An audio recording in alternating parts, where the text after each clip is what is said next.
YouTube, my name is Mesa Sean, and welcome back to another Destiny 2 video. Alright folks, time for another obligatory 5-something AM news video, because I've not gone to sleep yet, because we have a ton of Destiny 2 news to go over in this video. There seems to be a new secret area being built over at the tower. I know a number of you guys tweeted at me today pictures of it, so I went and inspected it myself, and yeah, they're definitely building something there. There's a ghost shell that everyone on Twitter seems to be saying that everyone needs to buy, although I don't agree with it. There is something that Eververse is selling for Bright Dust that I think you need to buy on all 3 characters, because the data miners found out something that's really cool for all of us and a whole bunch more. So without further ado, let's get into this news video, and please hit that like button if you enjoy this video and subscribe for daily Destiny 2 content. Alright folks, let's do this. So I pointed out in a video the other day that over at Anchor of Light on the east side of the map, there was this hive knight called the Trove Guardian, and when you killed him, he would spawn these floating platforms. Well, there's one over at the Hellmouth, and you're seeing me go to the chest right now. Now, these Trove Guardians, they spawn frequently. I was over here for about a good 20-30 minutes waiting for a public event because I'm working on the Deathbringer quest for my Warlock, and they spawn quite frequently.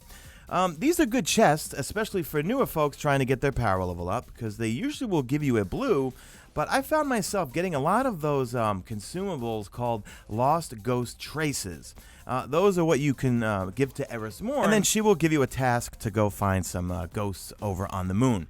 So, you know, I have not even done a single one of those yet. Do they give you XP? Let me know in the comment section, because if they do, I'm going to go do them, because I want to get my rank rewards up. Anyway, I'm going to grab this, get myself a Phantasmal Fragment. Those you can trade into Eris Morn. When you get enough of them, you can get a Phantasmal Core, and then you can craft some gear with Eris Morn. There's a gentleman named Nick Regis, and I hope I'm saying your name right, because I've referenced you before. He on Twitter puts these amazing Destiny infographics up on Twitter. I'm going to link him in the description, and he put up a tweet, which I've got broken off into 3 sections here because it's so big, but he went and broke down every single mod and every single elemental affinity that these mods have. Because remember, armor is going to drop as either solar armor, arc armor, or void armor. And then certain mods will have an affinity for those particular elements. This may be a little overwhelming, but this is the route they're going. And in my opinion, this is going to be the true end game, is doing your build crafting, is finding armor pieces that's just the perfect role in terms of your intellect, discipline, strength, mobility, recovery, resilience. We have 6 stats we got to look at. Then we got to look at what element it is, and then certain mods, and I'm not even going to go into, well, like shotguns will lend themselves to one particular element, rockets to another, auto rifles to another, and well, that's where the end game is going to come in. So once you reach your max power level, then you can finally go in there and really start picking and choosing, okay, when I get a drop, first off is, does it have the element that I want that I can slot mods into it? 2, what are the stat rolls? The point that I'm at right now is I'm really just looking at base stats. Like when I get a piece of legendary gear, I'm not really infusing stuff. I mean, I'm infusing stuff, but not that much. More the weapons. For armor, I'm just kind of throwing on right now. But if I do see a piece of gear that has a high intellect roll or high discipline roll, I'm going to hold on to that thing. Because in Destiny 1, I was always obsessed with having high intellect and high discipline. Why? Because you want your super and, well, at least I do. I want my super and I want my grenade. However, strength is, well, all about your melee. So strength will come in with certain builds, and that's why I love Monte Carlo so much. And I'm using my Monte Carlo right here with the Attunement of Grace, because I'm constantly whacking ads, getting those hits, which makes me empowered. And then I use Monte Carlo to get my melee back, and I'm just constantly empowered, which means I'm constantly dealing extra damage to enemies. So this obviously would go along with other, builds, whether you're a Titan or whether you're a Hunter, throwing smoke as a Night Stalker. But download this tweet. Well, first off, definitely give this guy a follow. He has some awesome infographics, especially when it comes to putting new stuff together or when the weekly reset hits or anything like that. Of course, you need to watch my weekly reset videos, of course, but he does put some really cool stuff together. So make sure you give him a follow, but definitely download this this infograph and hold on to it because you're going to need it at a later date if you're really into build crafting. Okay, moving along here. Bungie did a server-side change to the Crucible, and I'm going to read this verbatim.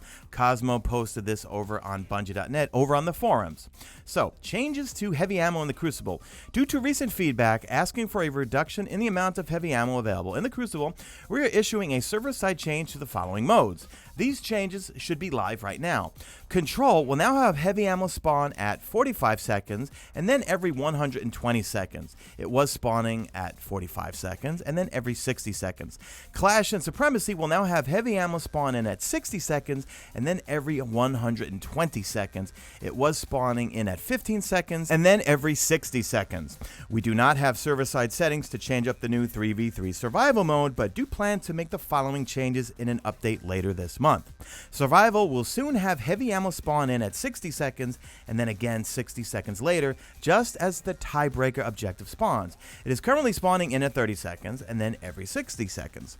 The amount of heavy ammo granted will be reduced to match the amounts in elimination and the 6v6 modes. We saw a lot of feedback about making heavy one round or being removed, but wanted to make sure that there was still an incentive for players to maintain map control and not camp at the edge of the map once they have a life advantage. We will continue to monitor feedback on these changes. Well, my feedback is go back to the Destiny 1 system, please. It was so much more manageable when in Control, Clash, Supremacy, whatever, Rift. We need Rift back, by the way, if we had some good maps for it. Where once per match, heavy ammo inbound. Everyone then grabs their heavy, you have fun for like a minute or two, and then everyone's back to using their primary and using their secondary. There's, in my opinion, and please chime in, sound off in the comments section. What do you guys think? I think there is way too much heavy spam in the Crucible. What do you think? I think they just, please, Bungie, go back to the Destiny 1 system. Once per match, heavy ammo inbound. A quick PSA, guys. This week, go see Asher Mir if you're deficient on certain pieces of armor that you need a power bump on, or even weapons for that matter. Like my Titan here, for example, he's my lowest in power. He's only 926, right? So I blew a whole bunch of my materials on him for science to show you guys. This week, it's him. This used to be a glitch, I believe, in the early stages of Destiny 1 when you were trying to get your power up. Certain vendors or certain destination vendors, you would turn in tokens and they would give you powerful gear. Well, not powerful gear, but they would give you gear at your power level. So here I am 927, right? So you're going to see when I start turning in materials, and I don't have that much materials. I did this for you guys to make this video, or part of this video. Hopefully the spider will sell these phase glass needles again, but I'm going to go in and start turning in materials to him, and then he's going to give me 929s, and that's going to actually, I turn in a whole bunch, actually 928s, I'm sorry, yeah, he actually is going to get me bumped up a power level by the end of this little segment here. The only problem with this is, one, it takes a lot of materials, and two, well, you need to have a lot of materials, and three, man, these vendors love to give weapons and not armor. So if you need weapons, okay, he's going to help you in that department, but for me, where I need armor, man, he was just dropping weapon after weapon after weapon. Now, if it ever turns out that good old, what's-his-face over on Mercury, Brother Vance, is selling stuff, well, that's good because he gives double drops. He gives you a shader that will actually give you legendary shards. So if he ever gives, if he's ever giving stuff at your power level or higher, whatever. So long story short, this week, go see Asher Mir if you're deficient on something. I did this on my Hunter, and I did this on my Titan, and I was able to get myself one power level up real quick. The ghost shell that everyone was going crazy over today on Twitter was the Lunar Shell, which will cost you a cool 600 silver. The reason why people like it so much is, well, it's got guiding light, and at this point, because of the rank reward system, we all need a ghost shell that's going to give us a bonus 10% XP. So, well, this one has Speed Demon, which means, well, your vehicle takes less time to summon and reloads your weapons while you ride. So everyone seems to want the shell. I, in particular, don't care about it. I'm not buying it. I bought a bunch of ornaments this weekend for my Monte Carlo and a few weapons, but if that's your thing, then go pick it up for 600 silver. If you want the best-looking ornament in the game, which is the Empyrean set, and actually it's on sale this week for 20% off, I already bought it on my Hunter, but you actually don't need to do that, guys. JP Deathblade over on Reddit, he somehow data mined it that every piece of this set will be sold at Eververse each week. So as long as you just wait it out, you will get the ornaments for the complete set. So this week, go into Eververse on all 3 characters and use your Bright Dust. It's 1200 Bright Dust, 100% worth it. I think it looks the best on the Titan and the Hunter.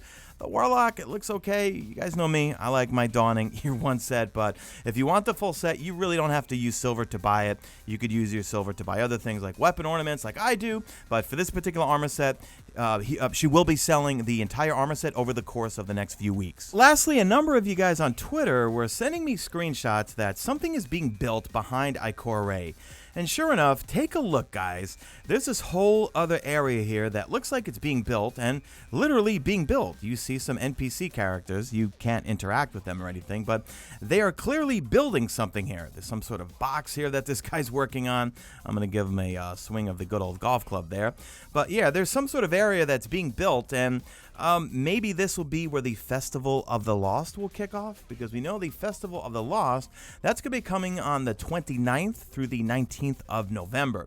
So maybe this is just something, well, a really cool thing that Bungie's slowly teasing us, where rather than just dropping in this whole new area of the tower, hey, let's slowly build this for folks to find out what's going to happen on that day. So I don't know. There's really nothing to find. There's no lore. There's no scannables. There's no nothing in there. Actually, was there a tunnel over to my left that I just passed? I don't know.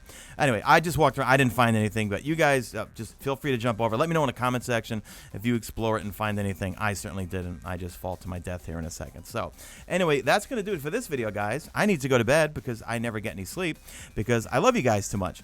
Anyway, leave me a hashtag made it to the end if you did make it to the end. If you would like to further support this channel and become a channel member, click the link at the top of the description or join on screen. We're building an awesome Mesa Army community over on Discord. We've got a private Discord. We've got a Mesa Army clan for channel members. And actually, I recorded a full video going over everything with regards to channel memberships. And it's going to be the trailer for my channel that'll be pinned. So when people come to my channel, they'll see that video. And it goes through the Discord, goes through the Mesa Army clan. We've gotten so big. We've installed numerous regiments. It's getting bigger and bigger. And the support from you guys has been absolutely amazing. All right, folks, time for me to go to bed. What time is it? It's 5:22 a.m. All right, guys, drop a like on this video, only if you see fit. Follow me on Twitter at Mesa Sean. Check out my stream. Usually know it's on YouTube, and that's it. I am out of here like Vladimir.